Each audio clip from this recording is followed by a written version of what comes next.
Pada episode 2 menit 21 di anime tersebut, kita melihat sebuah momen di mana Alia sedang senang karena dipuji oleh Kuze perkara pakaian yang ia kenakan. Hal tersebut membuat Alia gembira dan sampai pada batas ia tidak bisa mengkontrol dirinya untuk tidak membuat terkesan si Kuze atas kecocokan pakaian yang ia kenakan dengan dirinya.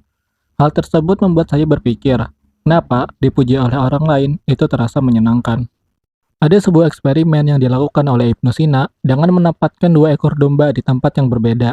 Satu di antara domba tersebut diperlihatkan dengan seekor serigala, dan yang lainnya tidak diperlihatkan. Jelang beberapa waktu, domba yang diperlihatkan serigala mulai menunjukkan tanda-tanda penurunan, seperti kurang sehat, badannya semakin kurus, dan selalu gelisah.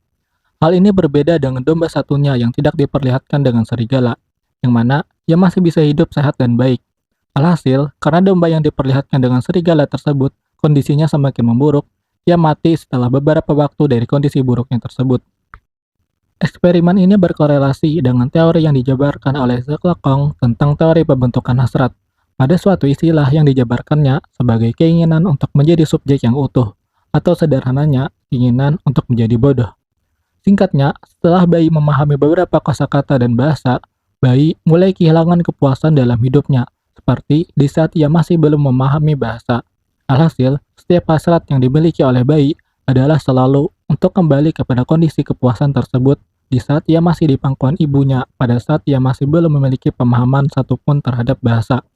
Dengan mengetahui sebuah bahasa, berarti bayi memahami suatu kondisi dari dirinya dan lingkungan di sekitarnya. Dalam teori Zhang, ini dikenal sebagai Yangdian.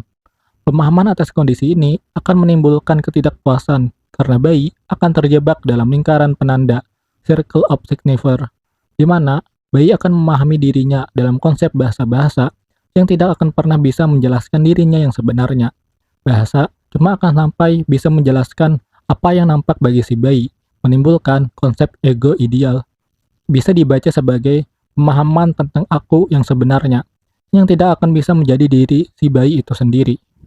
Hal tersebut akan menimbulkan rasa sakit dan ketidakpuasan bagi si bayi, karena bayi tidak akan pernah menjadi dirinya yang nyata, tidak bisa memenuhi kebutuhan dirinya untuk merasa puas karena pemahaman atas dirinya atau ego ideal yang dibangun bayi untuk memahami dirinya itu dibangun atas yang lian atau sesuatu yang di luar dari diri si bayi. Ini sama dengan eksperimen yang dilakukan oleh Ibnu Sina terhadap dua domba, karena satu domba mengetahui kalau dirinya dihadapkan dengan serigala, itu akan menimbulkan kegelisahan sampai ia mati karena mengetahui hal tersebut. Sedangkan domba satunya yang tidak mengetahui kalau ia sedang berada di dekat dengan serigala, maka ia akan bisa hidup dengan normal dan sehat karena ketidaktahuannya tersebut.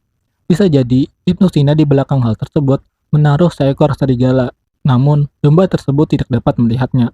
Dan domba yang tidak mengetahui dan melihat hal tersebut tidak akan merasa takut dan cemas terhadapnya dan membuatnya dapat hidup dengan damai. Sekarang, apa hubungan kedua teori ini terhadap kenapa manusia bisa merasa senang di saat ia dipuji? Yaitu terletak pada keinginan manusia untuk merasa terpuaskan dan menjauh dari ketakutan. Dipuji berarti kita diberi sebuah batas kebodohan kalau kita sudah mencapai batas yang kita inginkan. Karena berjuang tanpa ada batas yang jelas, berarti kita berjuang pada ketidaktahuan dan ketidakpastian kapan dan sampai apa usaha yang kita lakukan itu benar-benar menghasilkan atau sebuah kesia-siaan yang diperjuangkan secara berlebihan. Contohnya, kita belajar keras dan rajin untuk dapat menjadi pintar. Pujian dalam hal tersebut menjadi batas kalau tindakan belajar keras dan rajin yang kita lakukan membuahkan hasil yaitu pintar. Dan pintar adalah sebuah objek yang akan dipuji oleh orang lain. Pengakuan orang lain atas kepintaran yang kita dapatkan dari belajar keras tersebut berarti sebuah penanda kalau kita sudah mencapai batas yang kita harapkan dari melakukan belajar keras tersebut. Kita tidak perlu lagi merasa pusing dan capek belajar karena kita sudah mendapatkan hasil dari belajar keras yang kita lakukan. Berarti juga kita tidak perlu lagi berusaha pada ketidakpastian dan ketidaktahuan yang menyakitkan dan menakutkan. Dari sini, ujian menjadi garis pembatas tentang kita yang tidak perlu lagi menghadapi ketidakpastian dan ketidaktahuan tersebut tentang apakah kita sudah menjadi pintar atau tidak. Ini yang saya sebut sebagai batas kebodohan, karena kita tidak mengetahui lagi apa yang terjadi setelah dipuji, karena dipuji adalah batas akhir kalau kita sudah menggapai apa yang kita harapkan. Jika kita memahaminya dengan teori Jacques Lacan yang sudah dijelaskan sebelumnya, berarti pujian tersebut adalah cara manusia untuk dapat menjadi subjek yang utuh, atau dalam bahasa saya menjadi kembali kepada kebodohan, yang menjadi sebab atas terbentuknya hasrat.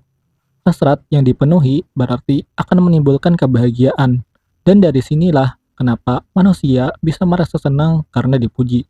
Karena pujian memberikan kita kebodohan untuk tidak memahami keadaan kita yang sebenarnya, menutupi kita dari mengetahui serigala yang selalu memandang kita dari kejauhan, juga memenuhi fantasi kemakmuran atas menjadi subjek yang kita inginkan. Hasil dari kebodohan atau ketidaktahuan kita ini akan menimbulkan kehidupan yang damai dan sehat, seperti domba yang mengetahui dirinya tidak diawasi oleh serigala dalam eksperimen dua domba yang dilakukan oleh Ibnu Sina tersebut.